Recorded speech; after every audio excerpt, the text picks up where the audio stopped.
구약성경 하박국서 2장 15절로 17절 말씀까지입니다. 15절로 17절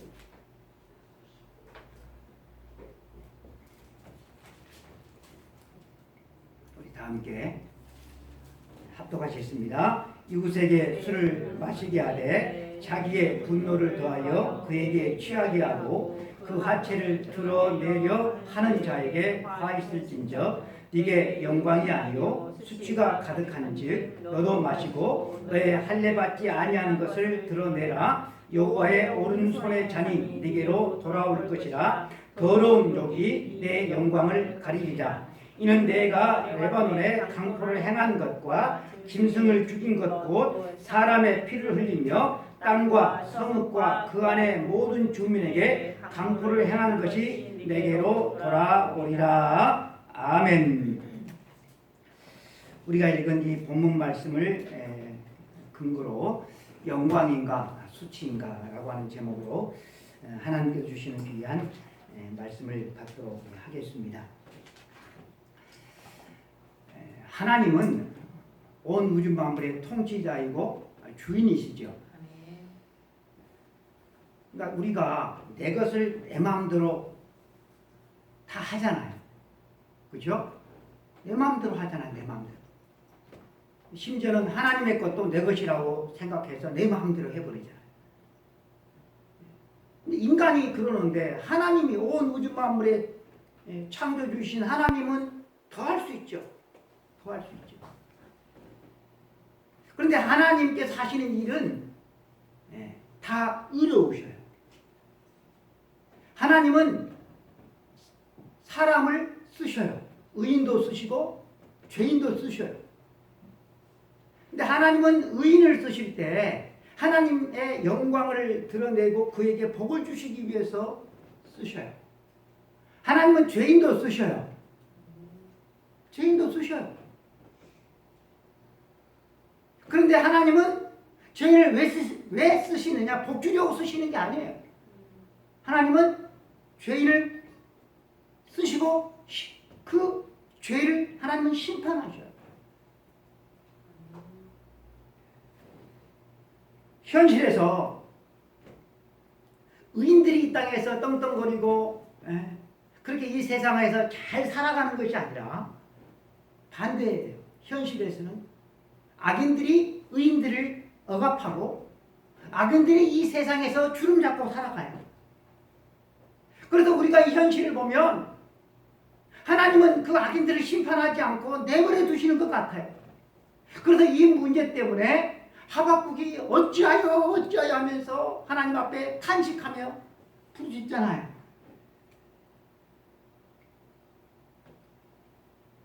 그런데 하나님은 악인들을 가만히 보고 계시는 것이 아니고 심판하실 것이라고 말씀을 해요. 하지만 현실을 보면 악인들이 기세가 등등하거든요. 결국 망할 것 같지가 않아요. 하박국이 볼 때도 그러했어요.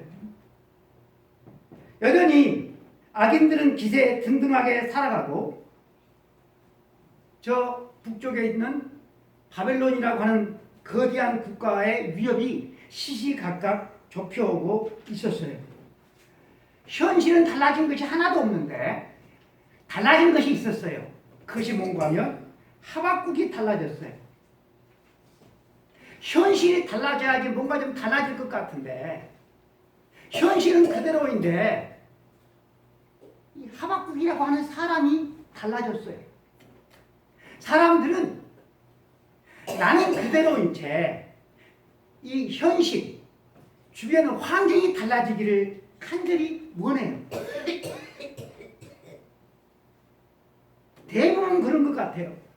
물론 나를 올가매든 나를 답답하게 하든 나를 힘들게 하든 그 삶의 환경이 내가 원하는 대로 달라질 수 있어요. 하지만 여러분, 내가 달라지지 않고 환경만 달라진다고 한다면 그것은 여러분 전화위복이 아니라 호사다마가 될 수 있어요. 그런 일들이 제 짧은 인생에 너무나도 많이 봤어요. 성경에도 그런 일들이 너무나도 많이 여러분 기록되어져 있어요.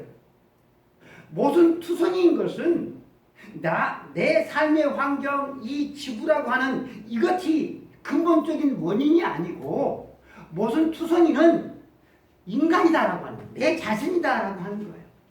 우리 인간 속에서 나오는 것들은 온갖 악한 것들이에요. 여러분들은 여러분들 스스로를 이렇게 보고서 나 자신이 놀라 자빠질 정도로 아이고 내 안에 이렇게 악한 것이 숨어 있나? 여러분 그런 적 없는지 모르겠어요. 저는 참 많아요. 하박국 선지자는 이 모순투성이인 이 현실 때문에 탄식하다가 이제는 내가 하나님이 도대체 뭐라고 말씀하시든지 하나님의 말씀을 기다렸어요. 하나님은 그 하박국에게 하나님의 정한 때가 있음을 말씀해 주셨어요. 모든 것이 끝날 때, 모든 것이 완결될 때가 있다. 이 말씀을 하박국에게 하신 것이죠. 지금 이 세상이라고 하는 드라마가 지금 펼쳐지고 있어요. 이 드라마는 아직 끝나지 않았어요. 계속 진행되고 있어요. 진행되고 있는 이 드라마를 살아가고 있는 우리는 마음에 들지 않는 부분이 한두 개가 아니에요. 여러분들이 실제 드라마를 보면 마음에 들지 않는 그런 사람들 많잖아요. 그런 환경들이 많잖아요. 그러니까 내가 살아가고 있는 이 지구의 드라마 속에서 마음에 들지 않는 부분이 여러분 너무나 많다라고 하는 거예요. 하지만 우리에게 참으로 필요한 것이 있는데 그것이 뭔가 하면 이 드라마가 어떻게 끝나느냐 그것을 알고 살아가느냐 모르고 살아가느냐가 너무나도 여러분 중요하다라고 하는 거예요. 여러분 이 드라마의 작가, 이 드라마의 연출자가 누구일까요? 여러분 누구일까요? 없을까요? 인간일까요? 이 드라마의 연출자는 여러분 누구일까요? 말씀해 보세요. 조 집사님 말씀해 보세요. 누구죠? 하나님이잖아요.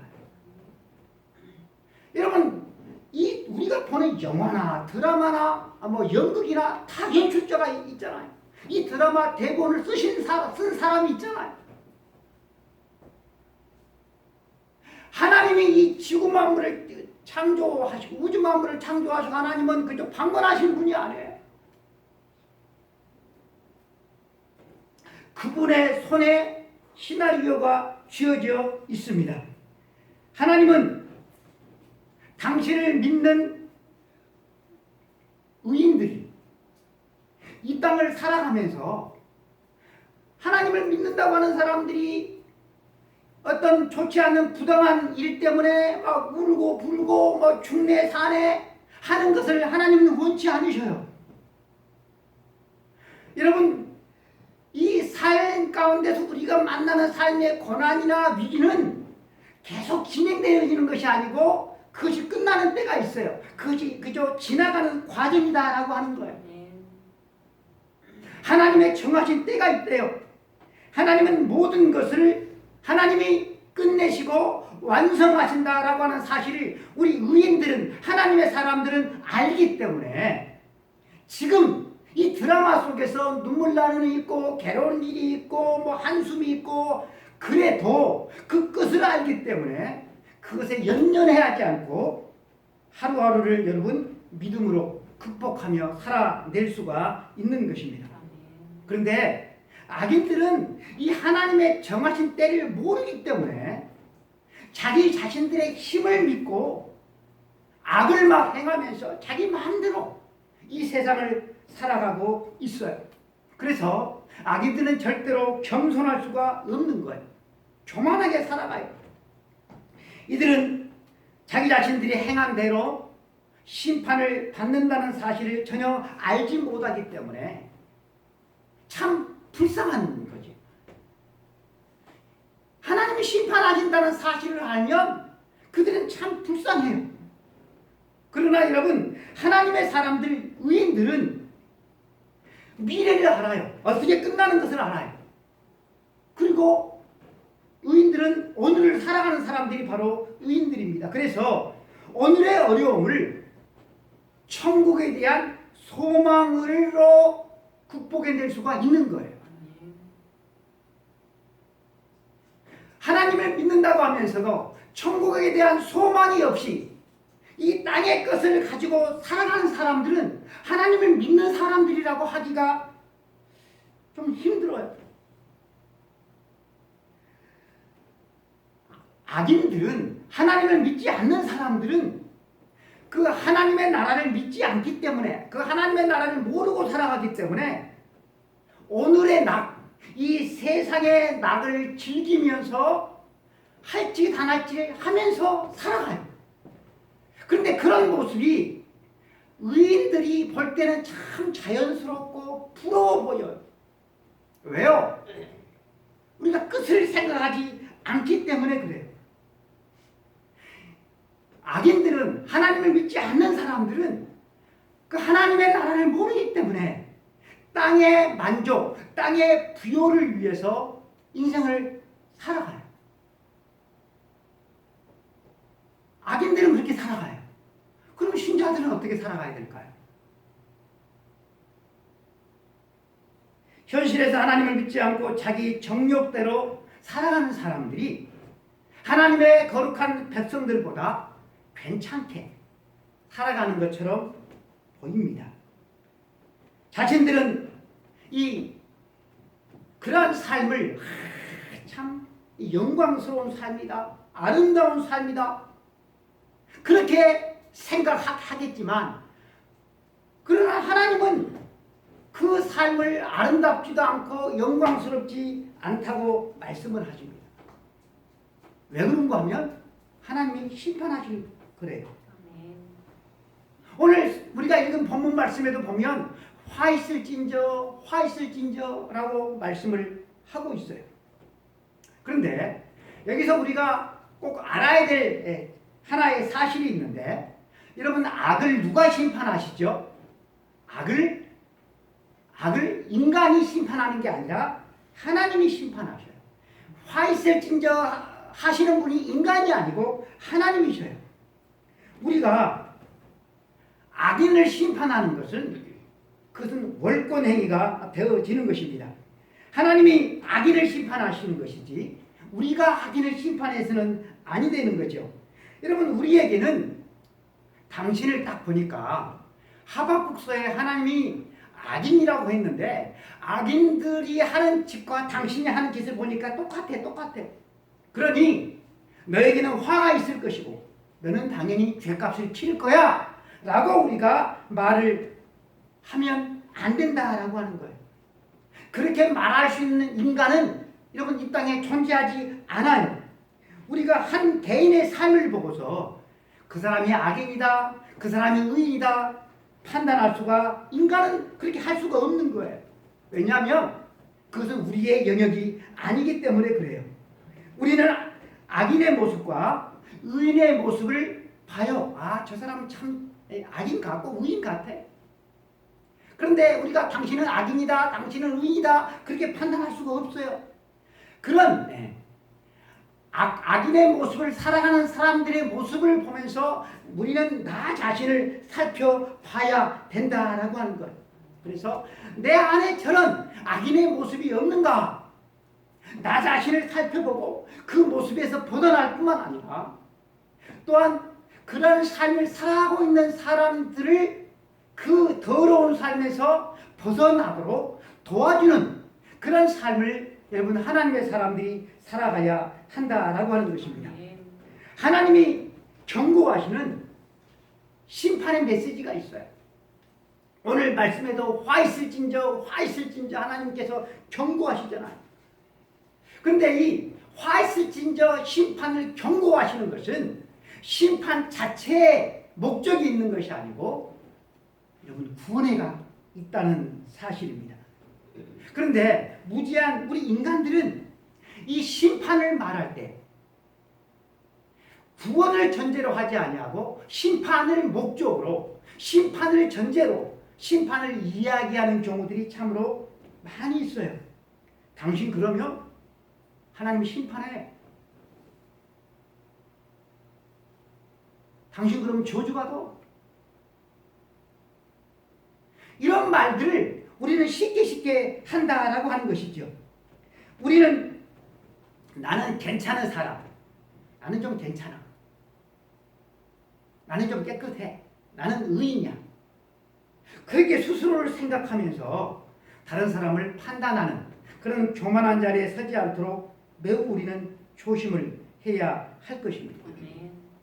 성경에는 죄에 대해서, 악인들에 대해서 참으로 많은 언급들을 하고 있지만 우리가 성경을 좀 유심히 살펴보면 한 사람 한 사람의 그 죄를 아주 구체적으로 세세하게 그렇게 언급하고 있는 부분은 여러분 한 군데도 없다는 사실입니다.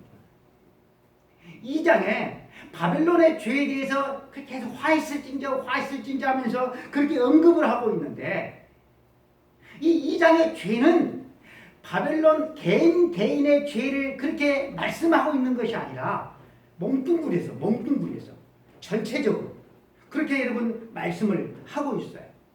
성경 자체가 그래요. 가인이 동생을 죽였어요. 다윗 왕이 유부녀 바세바를 범했어요. 여러분, 가인의 죄가 어찌 이것뿐이겠어요? 다윗의 죄가 어찌 이것뿐이겠어요? 그러나 가인이 지은 죄를 성경에서 다른 것은 찾아볼 수가 없어요. 다윗도 마찬가지예요. 죄가 많이 있는데 세세한 죄를 기록하지 않아요. 그 이유가 뭔가 하면 하나님은 우리의 죄를 막 들춰내가지고 그 사람을 부끄럽게 하고 그 사람을 심판하는데 재미있어 하시는 그런 분이 아니에요. 하나님은 죄인이 죄악 가운데서 죽는 것을 기뻐하지 않는다고 그랬어요. 죄인이 회개하기를 원하신다고 그랬어요. 그런데 우리 인간들은 내가 죄인이면서 다른 사람들의 실수, 약점, 죄를 말하는 것을 막 신나요. 막 재밌어해야 한다라고 하는 거예요. 그 사람이 죄에 빠진 것을 보고서 아우 참 안됐다, 얼마나 저 사람이 힘들었으면 저럴까, 그렇게 동정하기보다 제 버릇 난 못 주는구만, 아이고 구제불능이야 구제불능, 저 사람 그럴 줄 알았다 하면서 그 사람을 험담하는 데는 얼마나 탁월한 재능과 은사가 있는지를 몰라요. 우리가 이렇게 하는 이유는 뭔가 하면 나 자신의 들보를 보지 못하기 때문이다. 바빌론 사람들의 죄를 언급하면서 화있을진저 그렇게 계속 하나님은 말씀을 하셔요. 바빌론 사람들의 죄의 특징을 말씀을 하고 있어요. 가장 먼저 나오는 화있을진저는 6절 중반에 나오는데, 화있을진저 자기 소유가 아닌 것을 모으는 자여 언제까지 이르겠느냐, 벌모 잡은 것으로 무겁게 짐진 자여. 자기 소유가 아닌 것을 모아. 이게 도둑놈이지. 이게 도둑놈. 그러니까 이기적인 탐심, 이것이 바벨론의 죄였다라고 하는 거예요. 또 두 번째는 9절에 나와요. 재앙을 피하기 위하여 높은 데 깃들이려 하며 자기 집을 위하여 부당한 이익을 취하는 자에게 화 있을진저. 사람은 욕심 없는 사람이 없어요. 그러면 욕심이 있으면 정당한 노력의 대가로 그것을 얻어야 되는데 그게 아니야. 부당한 이익을 취한다라고 하는 거예요. 부당한 이익. 이것이 바벨론의 죄였다라고 하는 거예요. 세 번째는 12절에 나와요. 피로 성읍을 건설하며 불의로 성을 건축하는 자에게 화 있을진저. 피로 성읍을 건축한다라고 하는 것은 사람의 노동력을 착취해서 뭘 이루었다라고 하는 거예요. 이런 사람에게 하나님은 화가 있다고 말씀을 해요. 그 다음에 네 번째는 15절에 나와요.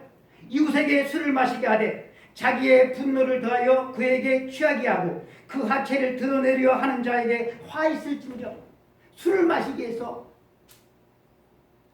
그 사람의 화치를 벗게 하고, 그래서 성적 수치심을 줌으로 나는 쾌락을 누리는 것. 그것이 인간이다라고 하는 거예요. 그런 죄를 이 바빌론 사람들이 범했다라고 하는 것입니다. 여러분, 오늘날 이 바빌론이라고 하는 이 국가가 위치했던 지역은 대체적으로 이 중동 국가들이에요. 중동 국가는 그들의 종교가 이슬람이죠. 여러분, 이슬람 국가에서 살 수 없는 것이 있어요. 뭘 살 수 없을까요? 이슬람 국가에서 살 수 없는 것이 뭐가 있을까요? 여러분들이 알고 있는 지식, 총동원회 한번 해보세요. 뭘 살 수 없을까요? 이슬람 국가에서는 술 살 수 없어요. 돼지고기 살 수 없어요. 이슬람 법이 법적으로 아예 금지를 해놨어, 금지. 그러니까 그런 문화 가운데서 돼지고기와 또 술을 안 먹고 살아가는 것이 그들의 몸에 배어있다라고 해요. 자연스럽게 몸에 배어있어. 그래서 이 중동의 이 국가에서 살던 사람이 우리나라로 노동자로 일하러 와. 그럼 우리나라에서는 술도 마실 수 있고 돼지고기도 우리는 얼마든지 먹을 수 있어. 근데 중동 그 사람들이 술 마실까요? 돼지고기 먹는 줄 아세요? 안 먹어요. 안 마셔요. 얼마든지 먹고 마실 수가 있는데 안 해요. 근데 여러분, 신자들은 어떤가? 전혀 술 마시지 않는 사람이 없는 것 같아요. 그리스도인들은 목사님, 술 마셔도 됩니까? 마시지 말아야 합니까? 이런 극단적인 질문을 하기도 합니다. 목사님, 술 마셔도 되죠. 성경에 보니까 술 마시지 말라는 말씀은 없대요. 술 취하지 말라는 말씀만 있죠. 하면서 목사님이 마셔도 된다, 취하지만 않게 마셔라, 그 말을 기대하는 것 같아요. 여러분, 성경에 보면 창세기부터 시작해서 요한계시록까지 술과 포도주에 대한 이야기가 무려 298회가 나온다고 그래요.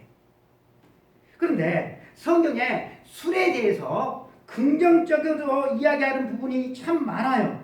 이삭이 야곱을 축복하면서 하나님이 곡식과 포도주를 주기를 원하노라 라고 하는 이 장면이나, 사람의 마음을 기쁘게 하는 포도주와 사람의 얼굴을 윤택게 하는 기름과 사람의 마음을 힘있게 하는 양식을 주셨다라고 하는 말씀과, 또 바울이 디모데에게 이제부터는 물만 마시지 말고 내 위장과 자주 나는 병을 위하여 포도주를 조금씩 써라 라고 하는 이런 말씀.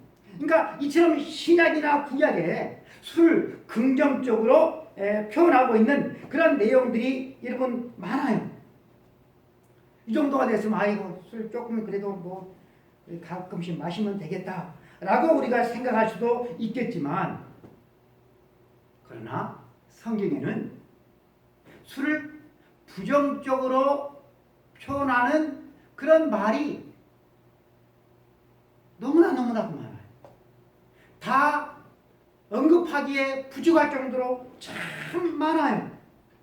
그런데 공통적으로 술에 대해서 공통적으로 부정한 결과는 부도덕한 행동을 하고 술 때문에 질병과 사고와 가정불화와 화세를 부리게 되고 사람을 황폐하게 한다라고 하는 단점이 있어요.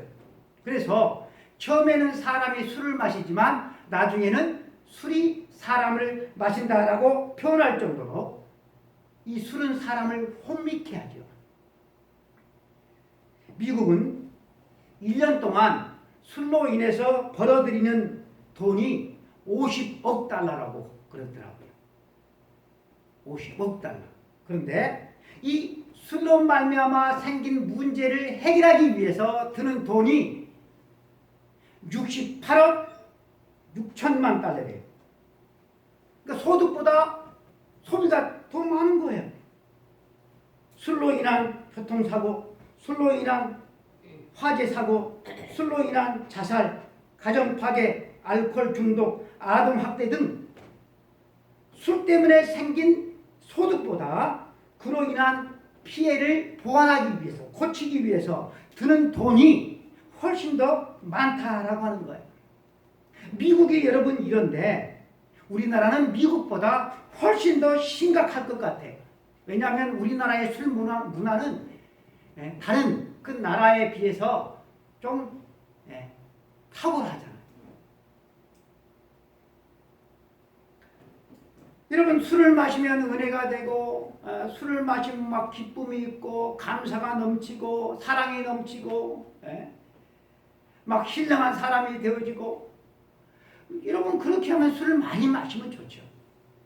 그런데 그게 아니라고 한다면 여러분 성도들은 이 술에 대한 자세가 어떠해야 되겠습니까? 바벨론 사람들은 이 술을 가지고 사람들을 취하게 했어요. 그리고 그들의 하체를 드러내게 했어요. 그리고 그것을 보면서 깔깔대고 웃었다라고 하는 거예요. 바벨론 사람들은 이것을 그들의 영광이라고 생각했지만 하나님은 이것을 그들의 수치라고 말씀하고 있습니다. 여러분 의인과 악인의 단점이 뭔가 하면 무엇이 영광이고 무엇이 수치다 이것을 명확하게 구분하는 것이다 라고 하는 거예요. 똑같은 상황인데도 악인은 그것을 영광이라고 생각을 해요. 그런데 하나님은 그건 영광이 아니야. 그건 수치다라고 말씀을 하고 있다라고 하는 거예요. 여러분 하나님이 화로다. 하나님이 수치다. 라고 하시는데 그것을 영광으로 생각하며 살아가는 존재가 인간들이다라고 하는 거예요. 인간들. 네? 조물주가 수치다. 화다. 그렇게 하시는데 지음받은 인간이 영광이다. 영광이다. 여러분 이게 얼마나 여러분 우습습니까? 화로다. 5번째는 19절에 나와 있어요. 나무에게 깨라하며 말하지 못하는 돌에게 일어나라 하는 자에게 화 있을진저 그것이 교훈을 베풀겠느냐 보라 이는 금과 은으로 입힌 것인즉 그 속에 생기가 도무지 없느니라. 우상 숭배하는 자에게 화가 있다.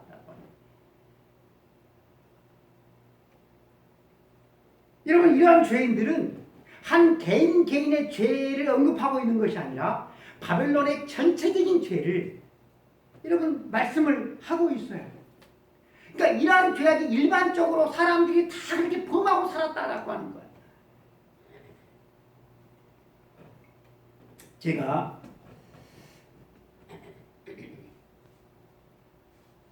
그 살아있는 지구라고 하는 다큐멘터리를 본 적이 있어요. 혹시 보신 분도 있을지 모르겠는데 BBC에서 제작한 것인데요. 생명의 경이로움과 신비를 다룬 내용이었습니다. 북극곰이 몇 주 동안 먹지를 못했어요. 그래서 힘없이 터덕터덕 먹이를 찾아 헤매입니다. 근데 이제 봄이 되었고 해빙기가 빠르게 진행되어지면서 얼음이 많이 얇아졌어요. 그래서 이 덩치 큰 이 북극곰의 이 무게를 이게 얼음이 버티지를 못하고 부서질 것만 같은 그런 위기일발의 상황들이 많이 영상에 나왔어요. 먹이를 찾아 헤매던 곰이 바다 코끼리 무리를 만났어요. 바다 사자인가? 바다 코끼리인가? 바다 코끼리죠? 바다 사자인가요? 네, 잘 모르겠네. 바다 코끼리, 바다 사자겠죠? 네? 바다 코끼리인가요? 바다 코끼리. 네. 그래서 며칠 동안 굶주렸던 이 북극곰이 타켓을 삼아요. 누구를 삼았을까요? 이제 막 태어난 새끼, 그 바다 코끼리 타켓으로 삼아요. 그런데 여러분, 그 어미와 바다 코끼리 이 무리들이 순순히 그 새끼를 내줄 리가 없잖아요. 그래서 그 바다 코끼리들은 덩치가 크고 긴 이빨이 있잖아요. 긴 이빨. 그걸로 계속 물리쳐요. 하지만 이 그 북극곰 입장에서는 이것을 사냥해서 먹지를 못하면 자기가 죽어. 그러니까 막 사투를 벌이는 거예요. 이 바다 코끼리 입장에서는 이 새끼를 내줄 수가 없으니까. 그런데 누가 성공했을까요? 바다 코끼리가 이겨요. 그래서 이 북극곰이 이제는 있던 힘마저 다 써버리고 죽는 일만 남았어요. 근데 여러분 이 다큐멘터리를 제작하는 그 팀이 단지 그 북극곰을 살리는 데 목적이 있었다고 한다면 뭐만 하면 되는 거예요? 그죠? 예, 곰 앞에 먹이만 두면 되는 거예요. 그러면 이 곰은 살 수 있어요. 문제는 간단해요. 그러나 이 다큐멘터리 제작진은 뭘 지금 이렇게 우리들에게 경고를 주려고 이렇게 하는가 하면 인간의 책임을 지적하려고 했어요. 동물은 도덕적인 생명체가 아니죠. 그냥 동물은 본능대로 살아가죠. 하지만 여러분 우리 인간은 본능대로 살면 될까요? 안 될까요? 인간은 그렇게 살면 안 되죠. 그러니까 우리 인간이 동물처럼 내가 살기 위해서 다른 약한 어떤 사람을 해치고 빼앗으면 될까요? 안 될까요? 인간은 그러면 안 되죠. 왜 안 되는 거예요? 인간은 동물이 아니라 사람, 인간이기 때문에 그렇죠. 반면에 인간은 동물에게서 동물이 인간처럼 행동해 주기를 기대합니까? 안 합니까? 예? 구모 집사님, 고기 좀 드시고. 예? 기대해야 안 해요. 여러분들은 동물에게서 인간처럼 해주기를 기대합니까? 기대 안 해요. 왜냐하면 짐승이니까 그래. 사자무늬가 새끼 코끼리를 사냥해서 맛있게 포식을 하고 있어요. 그 영상에서 그 아프리카를 뭡니까 관광시켜주는 사람이 사자가 코끼리를 사냥하는 일은 매우 드문 일이라고 그랬어요. 그러다 자기들이 죽을 수 있으니까. 근데 어떻게 성공했는지는 모르지만 덩치 큰 코끼리 새끼를 사냥해서 성공해서 먹고 있었어요. 근데 그 인근에는 하이에나 떼들이 있었고 또 나무 위에는 독수리들이 그 모습을 지켜보고 있었어요. 각자의 떼를 기다리는 거죠. 사자들이 다 먹고 나면 그 다음에 하이에나가 먹고 나면 이제는 독수리 떼가 그죠 뜯어먹을 그 순서를 기다리고 있었어요. 사자들이 하이에나 떼에게 또한 독수리들에게 어이 이리 와봐 이거 우리 먹고도 충분히 남아 우리 같이 먹세 여러분 그렇게 했다면 여러분 얼마나 좋을까요? 그러나 여러분 그런 기대를 합니까? 안 합니까? 안 해. 인간은 안 해. 그러나 인간은 부자에게 가난한 사람들을 좀 도우라고 요구합니까? 안 합니까? 네? 인간은 해요. 인간은. 왜 인간이니까? 인간은 인간처럼 살아야 돼요. 코끼리 한 마리가 그 영상에 보니까 입도 뜯어먹고 코로 나무 껍질까지 코로 다 벗겨서 먹었어요. 그리고 가버리는 거예요. 그러면 그 나무는 어떻게 돼요? 죽죠. 말라서 죽죠. 그렇죠. 죽어. 그러면 이 코끼리한테 자연 훼손을 했다고 책임을 물을 수 있습니까? 없습니까? 없지. 왜? 그러니까 짐승에게 도덕이니 윤리니 자연훼손이니 그렇게 물을 수가 없어요. 왜? 이 짐승이니까. 그러나 여러분 인간은 그렇게 하면 됩니까? 안 됩니까? 안 되죠. 그런데 여러분 우리 타락한 인간들은 가만히 보면 이 짐승들보다 훨씬 더 잔인하고 훨씬 더 이기적입니다. 여러분 이 대자연을 누가 오염시켰습니까? 짐승이 했습니까? 여러분 전쟁을 누가 일으킵니까? 짐승이 일으킵니까? 사람이. 오직 인간들만 재미 삼아서 같은 인간을 죽이는 존재가 인간이에요. 나는 먹을 거 쌓아놔도 굶주리는 사람한테 자기 것 안 주는 존재가 여러분 인간이다라고 하면 인간. 바빌론 사람들의 행위는 인간으로서는 해서는 안 될 짓을 한 거예요. 16절에 보면 네게 영광이 아니요 수치가 가득한즉. 바빌론 사람들은 자기들이 한 짓을 영광이라고 생각했어요. 근데 하나님은 그건 영광 아니야. 수치야. 바빌론 사람들은 사람들을 착취하고 죽이고 정복하고 다른 사람들에게 수치감을 주고 막 우상숭배하고 이것을 영광이라고 생각했어요. 힘 있는 자의 특권, 힘 있는 자의 권리라고 그들은 생각했다라고 하는 거예요. 내가 이 정도로 힘이 있다. 나는 그렇게 할 수가 있다. 나는 이 정도 능력이 있다.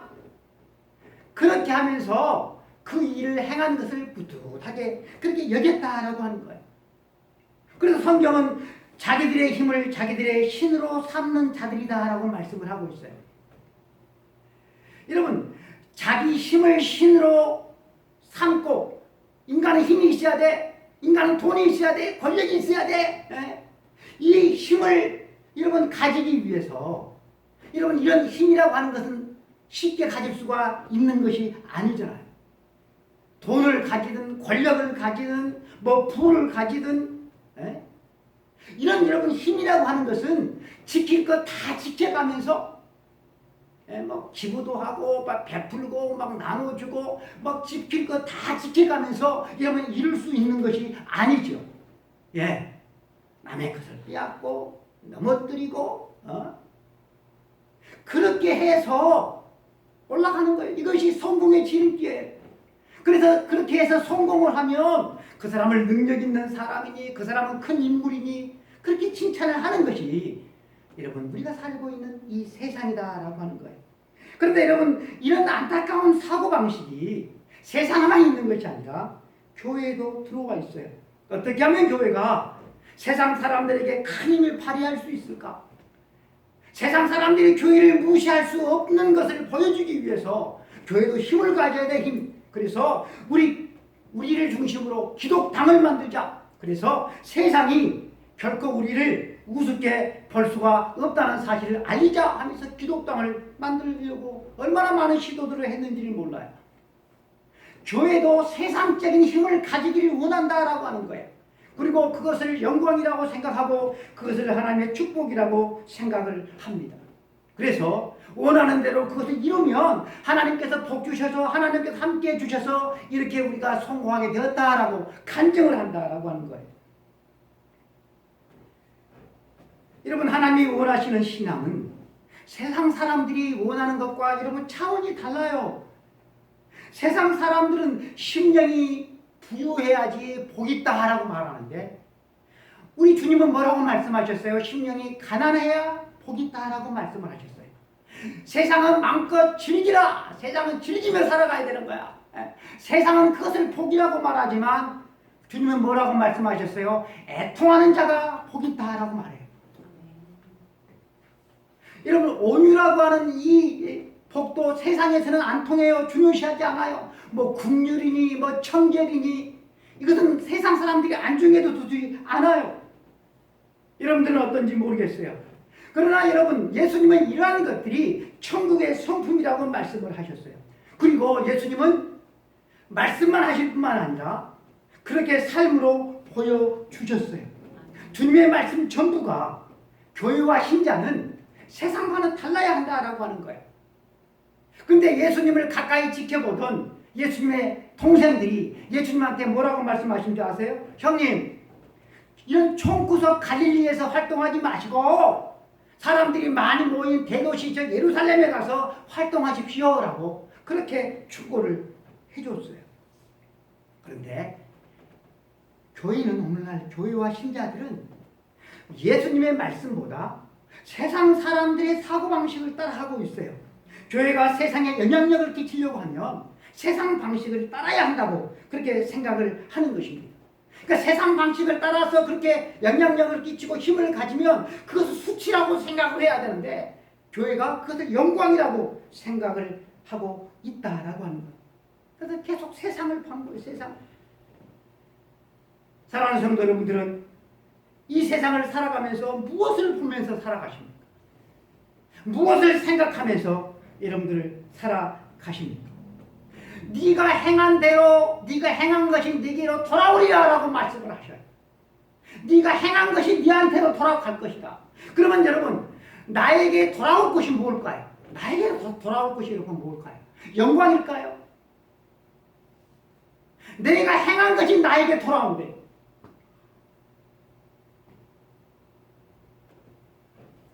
여러분 사랑에는 지켜야 될 경계가 있어요.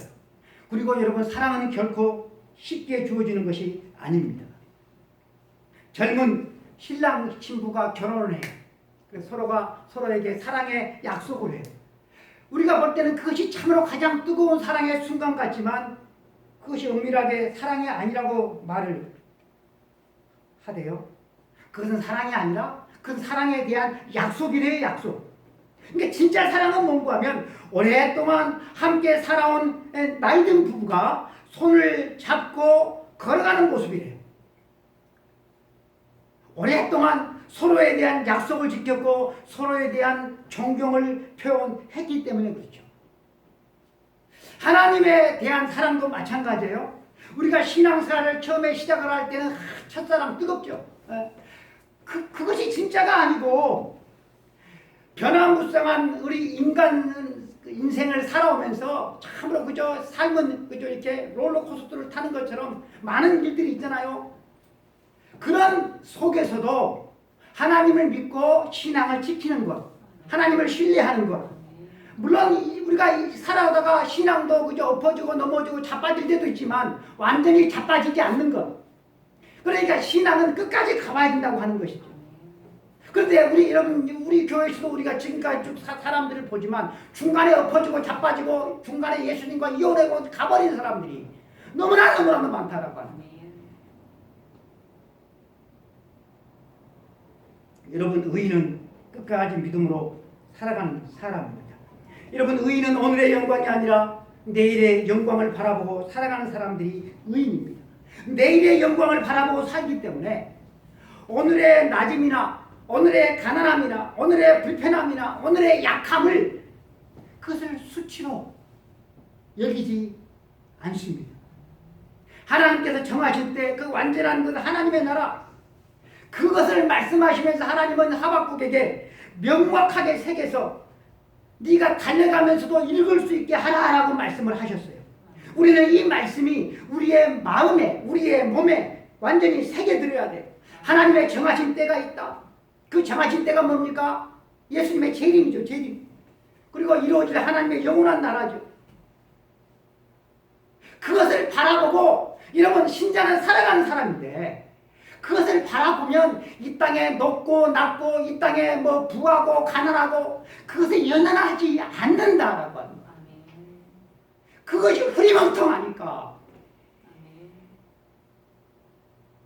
이 땅의 것이 좋아 보입니다. 그것은 영광이 아니라 수치다라고 하나님은 분명히 여러분 말씀을 하고 있습니다. 하나님의 영광, 하나님의 기쁨이 되기 위해서 우리가 살다 보면 시간이 가요. 그리고 여러분 땅에서 이루어진 것은 없지만 우리의 소망이 더 분명해집니다. 이것이 흐리멍텅하면 세상 나이가 들수록 약해질수록 소망이 점점 사라지는 것입니다. 내일의 영광을 바라보고 여러분 살아가는 의인들은 더 여러분 뚜렷해지는 거예요. 의의 길을 걷기를 원하는 여러분 세상 사람들이 영광이라고 생각하는 것은 그 영광이 아니래요. 오늘의 영광을 위해서 내일의 영광을 버리겠습니까? 아니면 내일의 영광을 위해서 오늘의 좀 불편함을 감수하고 믿음으로 의인의 길을 걸어가는 하나님의 사람들이 되겠습니다. 기도하겠습니다. 하나님 아버지 감사합니다. 오늘도 하나님의 말씀을 가지고 나누었습니다. 한 말씀 한 구절이라도 우리의 심령에 남아있기를 원합니다. 주님 도와 주옵소서. 시간이 흘러가는 것이 기쁨이 되게 하시고 뚜렷한 소망이 되어줄 수 있도록 주님 함께하여 주옵소서. 우리 주 예수 그리스도의 이름으로 기도드리옵나이다. 아멘. 지금은 우리 주 예수 그리스도의 은혜와 하나님 아버지의 크고 크신 사랑하심과 성령님의 감동감화 역사 충만되게 주하시니 내일의 소망, 우리 주 예수 그리스도의 오실 그 재림의 소망을 가지고 오늘 낮음을, 오늘 약함을, 오늘 자금에 대해서 부끄러워하지 아니하고 오늘 하나님께서 내게 주신 그 작은 것을 가지고 하나님의 기쁨이 되기를 원하고 하나님의 거룩한 영광으로 승화되기를 원하는 삶을 살기를 원하는 우리 모든 성도들 머리 위에 이제부터 영원까지 함께 있을지어다. 아멘.